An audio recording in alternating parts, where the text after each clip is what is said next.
start there. Yeah. If we're starting. Okay. So this is just kind of an overview before we actually get into any of the programming. There's a couple of things that you need to know. In the mode button right here, it says preset, wide, and playback. Preset only gives you the ability to control what is on the top 36 because these are going to be playback faders. So if you think about an old analog board, when you pull up fader 15, one light comes on.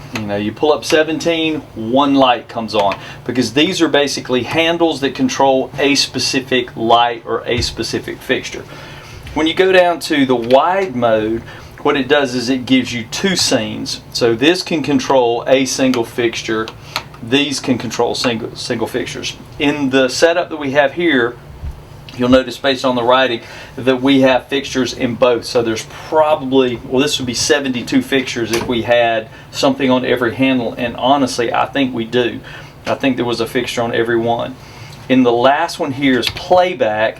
Playback is after you've done your programming and you've stored things to single scenes, and you pull up that scene, a series of lights will come up in response to what we're doing. Now, so that might be something like one of these that's saved down here? Yes, absolutely. Okay. So in order to make all of these work, you want to push these three up, because these are like the scene masters. So if we were running this as a like scene 1, scene 2, like an old style board, you could set it into preset wide and be able to actually operate from here, and you could store things in different levels since none of these are up. So I'm going to just set some of these up, and you'll notice when the yellow's up, these are running, and when the red's up, these are running. So if it was just a 2-stage scene and you were running just certain things on this bank of faders and certain things over here, you could set it to the wide mode, and then basically what happens is whatever's on this channel is going to play in conjunction with the yellow, because you notice when they're all pulled down and I pull the master up, nothing's happening in the auditorium. I pull the red one up and they're all pulled down, nothing happens. But if I pull any red one up that's in the scene, well, I guess there were none that were in that scene. Yeah. So these are almost like those three are almost like the master volumes over here. Or like yeah, that's a good way to think of it. Is these are the master volumes for whatever is attached to that. So now let's go ahead and look at how you get a fixture, how you adjust the fixture, and this is something we may want to just pause the video for a second so that I locate them before we just spend a whole bunch of time chasing. Okay. So red, we want them all to be the same. I'm going to press the get button once again. Anytime you want to grab or select the fixture, you press the get button, and I'm going to control all of these. So I'm going to press 1 through 16. And now I've controlled all of these, and you'll notice that it now comes up red, green, blue, and white, because these are LED fixtures that I've selected. You'll also notice that 1 through 16 is lit on the board, so you know these are the fixtures that I'm in control of. So if I press the red, it's at 0. I press the green, it's at 0. Press the blue, it's at 0. And I press the white. Now if I want to begin changing these lights, as I begin moving these up, you'll notice that the lights start changing. So I'm going to take everything, I'm going to raise them and lower them. So you'll now notice that I have everything in the same. So in order to just demonstrate this, we're going to do a red scene, a green scene, and a blue scene. So I've now programmed these. Now I want to go to the next series of lights, which will be the lights in the front. So now I'm going to release these, and they still stay red, but now I want to grab the next series of lights. So I'm going to grab these in the front out here, but I'm going to make them blue. So what we're going to do is we're going to pull these up until I have a kind of a wash all the way across the front of the stage. Okay, so now I have a red wash across the front of the stage, but I want to make it be blue. So I'm going to use the get feature again. I press the get, and I'm going to do 17 through 36. I may have opened 2 more, yeah, so even 17 through 36. So you can see everything is red all the way across there. But I want to make this blue, so I'm going to turn on the red. I'm going to scroll it all the way down. You notice everything went off. Now I'm going to go to my blue, and I'm going to bring it up. So now what I have is everything in the back of the stage is red, everything in the front of the stage is blue. Now I want the performers to be in the white, so we're going to take, let's see what fixtures come up down here. So I'm going to clear all so I can release these. They're still on.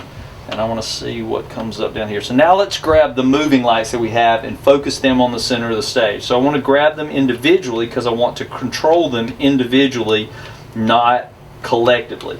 So now I've selected them. Now it says fixture 60, which if you'll notice right there, that's 60, that's 59, that's 58, and 57. So I'm going to start with fixture 57. I want to bring it to focus on the center of the stage. So I'm going to move it first. I'll figure out which one it is. Okay, it just ran past. So now I'm going to put it right. Now when I get it in the basic area, then I'm going to use my wheel to get it onto the stage. I'm going to use my pan to be able to bring it to the middle. Whoop, I'm going out. So you can see I'm gradually bringing it into the middle. Slowly moving, but there it is. Okay, so that's it. So now I'm going to touch the outside of the screen here, and it goes to 58. Now when I begin moving the pan and the tilt. Where did you touch that? Right here on the outside of the number pad. So what I just then did is you see this one up on the wall over here. So I'm going to bring it around with a manual movement right now. I'm going to get it kind of in the ballpark of where the center of the stage is. Now I'm going to use the pan to bring it, the tilt to bring it down off the screen and to put it onto the stage. So now I have the second mover. Now I'm going to do the same thing. I'm going to go over to 59 by touching the outside of the screen. I want to find it. It's this one right here. So kind of get it in the middle, and then I'm going to swing it around onto the stage, not at us. Okay, getting close. All right, so then go back to the tilt and bring it up onto the stage.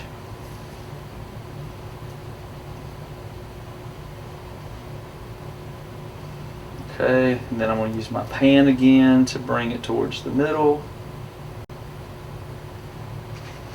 Okay, now I have one more, so I'm going to touch the outside again. I'm going to 60. I'm trying to figure out which one it is. You see it's way over there, so I'm going to swing it around. Alright, so bring it to the middle. Now I need to tilt it down, so press the tilt. It's slung out left on you. Okay, let's see about making it do what we need to do is get it back on the stage. Okay, I'm way up on the wall now. Okay, then let's do the pan, and we'll begin bringing it around.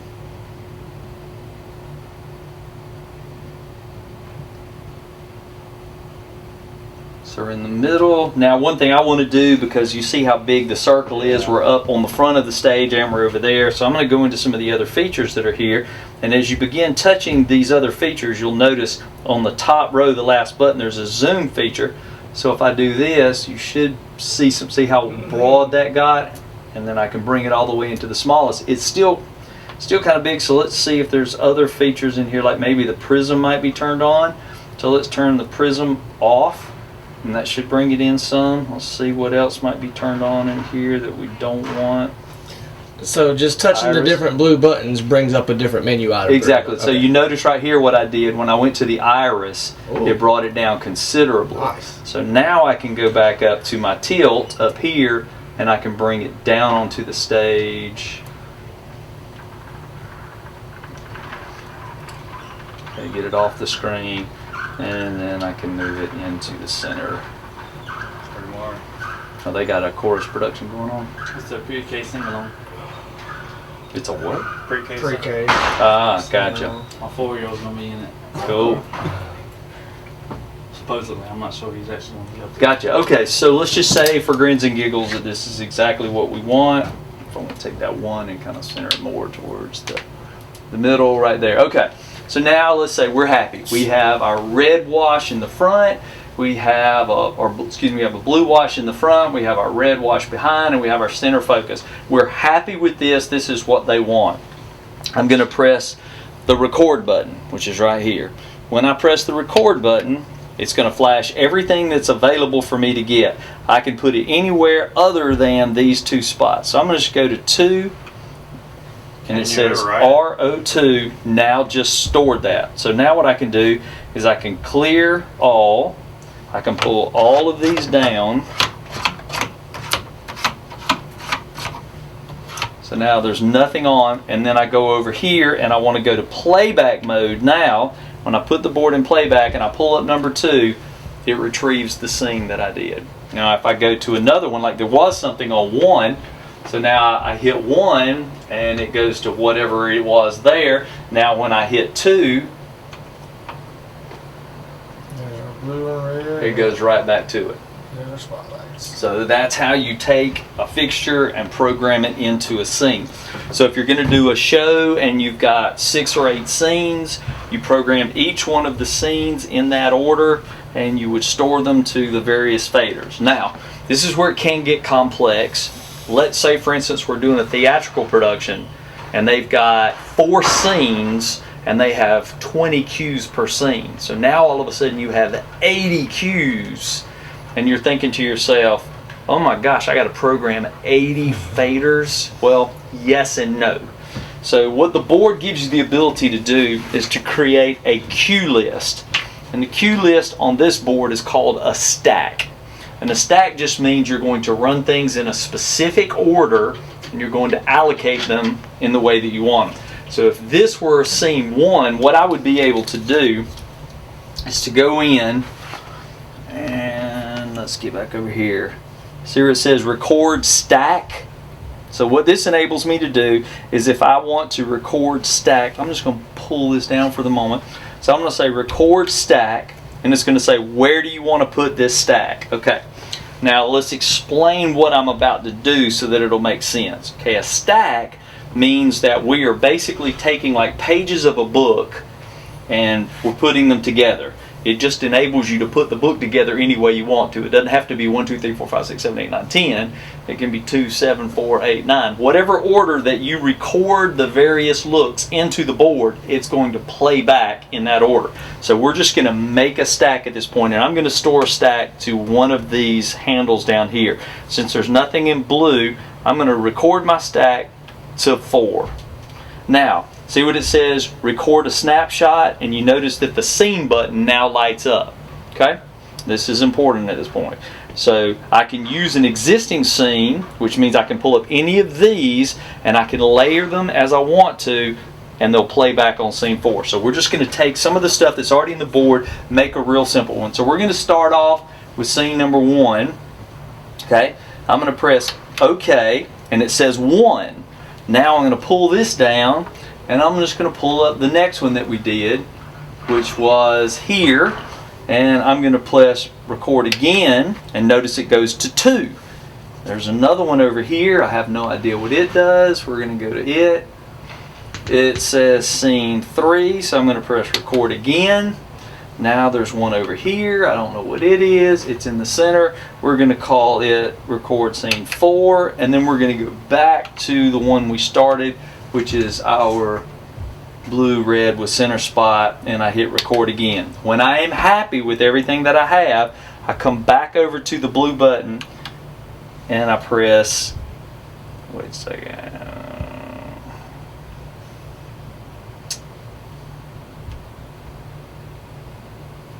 Don't hit record stack. That's it. Okay, you finish programming by hitting record stack. Now it remembers everything that you've done. So then, if you pull up 4, and let's see, I have to recall. Maybe select. I think it was recall. Different boards are different ways. So now I'm trying to remember. Let's try that. Pick playback. Master or fixture. Record playback. Let's see. Hey, your timing is good. Remind me how to load a cue list back into the playback. Like I stored it to a blue 4. How do you recall it to actually play it back once you've recorded it? Ah, yep, that's it. They had tape. They had tape on it. Okay. Look. Yeah. Yeah. And then it's.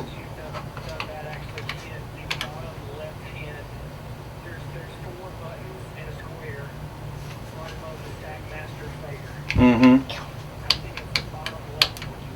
That's stack flash or stack step. And the Well, that's the stack flash. Yeah, Oh, that got there it. it goes. That got it. And you can just walk through. Yeah.